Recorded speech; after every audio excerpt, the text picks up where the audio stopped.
for tuning in. So today's video, we're gonna be focusing on this bench behind me. Sorry for the camera shake. Don't have a tripod. I'm not sure where I placed it. I think it might be inside somewhere, but we're gonna go ahead and get into this. So stay tuned to see what this before and after looks like. Let's show you what progress we've made so far. You can see I am using Windex. I stumbled across a video online and Windex might be the best thing. I tried it as a little test and there was a spot right here and it's no longer there. So here's the rest of it. As you can tell, there is some crazy spots on there, lots of crazy spots, mostly black looking. They all look to be the same around the whole entire thing. But as you can see, as I get farther back, it is a pretty nice piece. So I'm gonna try to work on it as best as I can. Sit back and relax as I scrub the mess out of this bench.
Alright guys, so it's coming along. I don't know if you can see, but I'm pretty sweaty. It is an arm workout for sure, so it's coming off pretty good. There's a couple of spots I might have to touch up after this thing is dry. I'm about to break into another bottle of Windex because I did go through the first one. But it's looking pretty good. It's looking a lot more clean. Just all the mini fibers that are kind of stuck in there, like, you know, dust bunnies that kind of crumbled up, and just all kinds of other things are being scrubbed away by the brush. So the brush is the Scott Bright brush you can get for like $4 or $5 at Lowe's, or you can go to the dollar store. I was already at Lowe's because I know they sell the Method brand there, which is the cleaning solution I might use to make this thing smell better, because I don't want it to smell like Windex. So you guys stay tuned. I'm gonna get into some fine details and show you guys. There's one of the spots right there, as you can see, and then there is the other one. They're both pretty faint. They're not too bad, but I still want to try to get rid of them just so this thing looks completely clean. So if I back out, I mean, this thing looks way cleaner than it was. The brush and the Windex worked actually pretty well. Sorry for the blowout. ISO is kind of crazy right now, but there you go. It looks way better than what it was. All the fine details pretty much scrubbed out. There's a few little bitty tiny black spots maybe on the back up there.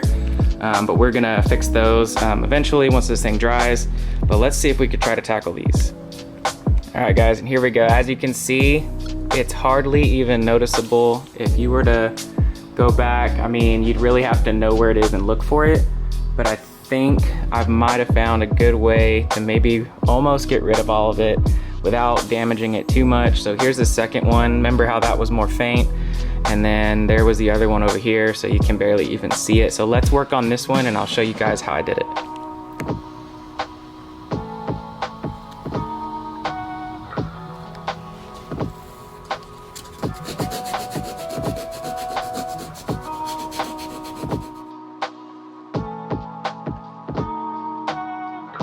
Alright, so as you guys saw, you basically take a point of the 320 grit or higher and basically scrub in circles or just barely tap it. You don't want to damage the suede, so that's what I would suggest. So I'm going to get back to it. Also guys, be sure to pat dry like this when you're using paper towels, because this paper towel could make an absolute mess on your suede when you're using the Windex. So make sure you're just patting dry, not going back and forth. Alright guys, and this is when it comes down to personal preference. So I'm gonna take this and kind of just go back and forth like this, all the way down. You will see the small indentions from where I was scrubbing, but if you just keep doing this back and forth, you're basically leveling out the suede. So I'm no expert, but I can tell you right now, you probably wouldn't even know where those were, I'm assuming. So yeah, it's a little blurry because it decided to spot focus on me. Let's turn that off. So there we go. You probably wouldn't be able to tell where they are. Maybe you do because I've been showing you in this video, but because also it's mine, I'm definitely gonna just, you know, keep at it a little bit, but because it's mine, I'm not gonna focus on it too crazy because I'm not gonna freak out about it. I have 2 kids, so that's pretty much personal preference when it comes down to it. If this was for a client, I definitely would take the time to detail it a little bit more, but as you can see, I mean, you cannot see those spots anymore, at least to the naked eye, from far away, especially in different lighting. You're not gonna be able to see them. The suede moves back and forth, as you can tell, and you might be able to spot it. But because I know my wife, she's gonna definitely want some pillows on this. I hope you didn't think we were done. Yes, I finished this. This was the hard part for me because upholstery is crazy and I did not want to reupholster it because I really like the vintage feel it has. You're losing that nowadays. I like the color, reminds me of leather. I'm a big fan of like the real brown leather color. And so I'm gonna leave it. And we are actually gonna make our own legs. So you guys stay tuned for that. That might be at a different video, or it might be in this video. I think it might be in a different video, so I can do maybe 2 parts of completing this bench. So hopefully you guys liked it. Hopefully you guys are gonna use this technique. I highly recommend it. Just make sure you guys stick to the small details of what I said when you're trying to get rid of those any kind of blemishes or anything, any stickiness when you're using sandpaper. Just very lightly.